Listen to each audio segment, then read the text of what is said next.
خوشی ظاہر کریں. اور یہ ان گھروں میں ہوتا ہے جہاں بیٹیوں کی عزت کی جاتی ہے، جہاں بیٹیوں کا احترام کیا جاتا ہے، وہاں بیٹیوں کی پیدائش کو برا بھی نہیں سمجھا جاتا. اور جہاں بیٹی کی دوسرے کی بیٹی آتی ہے بہو بن کر، اس کو ذلت کے گڑھوں میں جب اتارا جاتا ہے اور اس کے ساتھ جب بدسلوکی کی جاتی ہے، اس کے بعد وہی شوہر جو ہے اپنے ہاں بیٹی ہونے کو پسند نہیں کرتا کہ بیٹی ہونے کے بعد تو بڑی ذلت والی بات ہو جائے گی.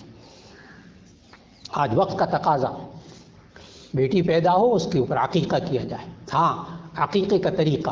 یہ جو ہمارے ہاں معاشرے میں عقیقہ مشکل ترین چیز بن گیا کہ بہت بڑی دعوت ہوگی، اب لاکھوں روپے کون خرچ کرے؟ عقیقے کے اوپر لاکھوں روپے کا خرچ. آنے والے مہمان بھی، وہ بھی مصیبت میں مبتلا، اس لیے ہر ایک کو گفٹ بھی لانا ہے، کپڑے بھی بدلنے، کپڑے بھی تیاری کرنی. ہر ایک خاندان 10-10 ہزار 20-20 ہزار بیچارہ جو ہے نا وہ دباؤ تلے آ جاتا ہے. عقیقہ کسی کا ہے؟ حالانکہ سنت طریقہ کیا تھا عقیقے کا کہ ایک جانور کو لیا جاتا، ایک بکرا لیا جاتا قربانی کی طرح کا، اور پھر اس کو ذبح کر دیا جاتا، چاہے گوشت کچا تقسیم کر دیا جائے، اب کسی کو بلایا بھی نہ جائے اور اس کے دروازے پہ گھر والوں کے طرف سے رشتہ دار کے گھر میں پیک ہوا ہوا گوشت پہنچایا جائے تو وہ تو خوش ہو جائے گا. کچا گوشت پکا کے بھی بھیجا جا سکتا ہے، کچا بھی بھیجا جا سکتا ہے. بس عقیقہ ہو گیا، کوئی مشکل نہیں. اس عقیقے کو بھی ولیمے کی طرح، شادیوں کی طرح جس طرح مشکل بنایا گیا ہے، اس لیے اس عقیقے کی سنت پر آج عمل نہیں ہو رہا. ورنہ سنت پر عمل کرنا تو بہت آسان، جتنے کا ایک بکرا آتا ہے اتنے تو بچے پر ویسے ہی خرچ کر دیتے معاشرے میں لوگ. اس لیے ہے سنت غیر مؤکدہ، کر لے تو ثواب، نہ کرے تو گناہ نہیں. اور نبی صلی اللہ علیہ وسلم نے اس کا فلسفہ بھی بتایا. ایک حدیث میں عقیقے کا فلسفہ بتایا، فرمایا الغلام مرتہن بعقیقتہ، یہ بچہ جو ہے رہن رکھا ہوتا ہے اپنے عقیقے کے بدلے میں. جب عقیقہ کیا جاتا ہے اللہ تعالیٰ اس بچے سے مصیبتیں بلائیں ٹال دیتا ہے. آج معاشرے کے اندر اللہ تعالیٰ ہمیں توفیق عطا فرمائے کہ یہ اولاد جو آزمائش ہے، اس آزمائش میں معاشرے کے ایک ایک فرد کو اللہ پورا اترنے کی توفیق عطا فرما دے. وآخر دعوانا ان الحمدللہ.